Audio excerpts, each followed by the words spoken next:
It's Adam. The other day I talked about food stores, being able to store basically a year's worth of food for 130 bucks. And I had mentioned sprouting of wheat seeds and beans briefly. Well, what sprouting does is the germ is what encases the seed. And that germ is full of nutrients and provides the nutrients the seed needs to sprout, or the bean, and grow. Well, when you sprout a bean or a seed, those nutrients get pulled into that bean or a seed and are converted into other amino acids, vitamins, minerals, things like that, etc., to produce the sprout. The ideal from what I've experimented on and read over time, and I do encourage you to go out and do your own research and read. When I make my videos, I give you some information, and I expect you guys to go out there and further research it for yourselves and practice this and do it. But anyways, about 4 days into the sprouting process is really kind of an ideal spot. I've read a few things for the maximum nutrition out of it. I've read a few things that when the sprout is as long as the seed or the bean, it's optimum. After that, you lose some. There's a lot of research out there and data that goes against each other a little bit, but generally 4 days is good. These are pinto beans. They've been sprouted for 4 days, and you can see, hopefully I got them on camera, that they are sprouting pretty well. And they soften up, and they kind of, you probably can't see me on camera, but they kind of have a tart taste to them. Now these are red winter wheat seeds. And the benefit of this on the wheat is, as you can see, there's a lot there, and all this was crammed into this little jar here. I had to cut it out. And when I started out, I only put wheat seeds, up to the bottom edge of this jar. And it filled the whole jar and produced this. So not only are you increasing the nutritional value of the wheat seed, you're also increasing its volume, therefore feeling fuller. A lot of people think when you have wheat, you have to grind it up and turn it into bread, and that's the only option you have. No, you can sprout them. This is wheat seed that I soak overnight, and it softens it up, and it produces what you call wheat berries. I put salt on it. It tastes like popcorn. A lot of people will take the wheat berries and put them in a pan and fry them up. They're awesome. They really are. You can nibble on these all day, but after a few days, they start to ferment. So you really only want to make enough for a day or two.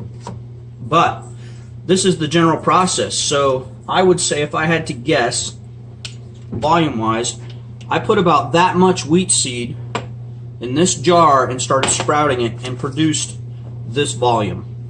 So that's something else to think about.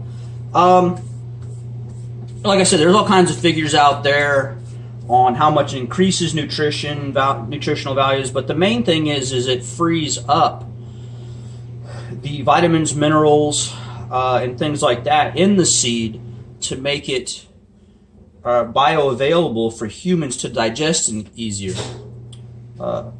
So that's another positive. If you've ever noticed, some of you folks, you'll eat something that has nuts or seeds, and basically it goes right through you. You really don't digest it. Sprouting eliminates that. But anyways, let's get on with it. So you can increase the volume of your wheat, therefore increasing the length of time you have food. You have a bucket of wheat, and if I had to guess, and you could take that 1 bucket of wheat and increase its usability and volume by 300%, I'm just making a figure up. Don't hold me to it. You've got more food to fill your stomach. You got more nutrition. But anyways, how do you sprout? It is not that difficult. I have some mixed beans here, just a handful that I threw in my jar, and you can use anything, any container. And essentially what I'll do is fill this jar up with water, and I'll let them soak several hours. But after that, I'll pour off that water and really drain it good so that they're moist. And this is a piece of cloth, cotton cloth. Actually, I cut this out of one of those cheap triangular bandages that you get in those cheap first aid kits, like at a business or something. But you can use any cotton cloth. And it's to keep yeasts out and bugs and things like that. But essentially, I'll take a rubber band, and you can do whatever, figure it out how you want. And I'll put the rubber band around it, hopefully.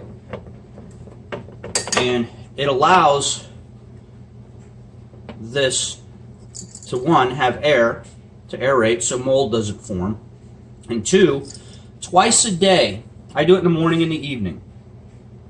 You're going to pour water in here, you're going to shake it around, get them real wet, and then you're going to drain that water out as much as possible and just leave it on the counter. In the evening, same routine. Pour water in here, swish it around, get it going really good, pour it out, drain it real well, and put it on the counter. About day 3, you'll think nothing's happening. Actually, day 2, you'll start to see the beans split open. Like I said, this is day 4 on a pinto bean.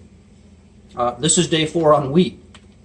Wheatgrass, if I wanted wheatgrass for my rabbits to forage on, I'd let this go a week or so, or 3 or 4 inches tall. Great nutrition for your rabbits. But same thing on the wheat seed. I put it in a jar, I fill it up, I let it sit a few hours in the water.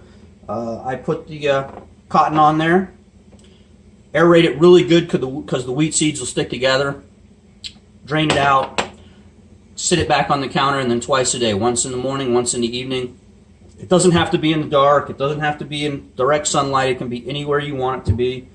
But yes, so another way to use your food stores involving beans and seeds, you can fry this up. Fry up the wheatgrass, put it in your rice, make like an oriental dish so you don't get burned out in just rice and beans. Take these, put them in greens that you forage for your salad, or I've put these in rice and made like an oriental dish along with some other greens. So there's all kinds of options. So sprouting, do your research, read about sprouting beans, read about sprouting seeds, because it's a huge advantage as far as increasing the nutritional value of your food stores. Okay, I know there's a lot more information to hand out, and I've had people comment, which is fantastic, giving more information about your food stores. Please keep doing that, and I'll try and pass on more information as I can. I can only pass on little tidbits. I have a lot, so this is not the end-all, be-all. This is just one more little speck in your vast amount of knowledge that you can file away in your head and use in the future. All right, you guys take care and have a blessed week, and we'll pass on more information for you. And please share my videos with other people.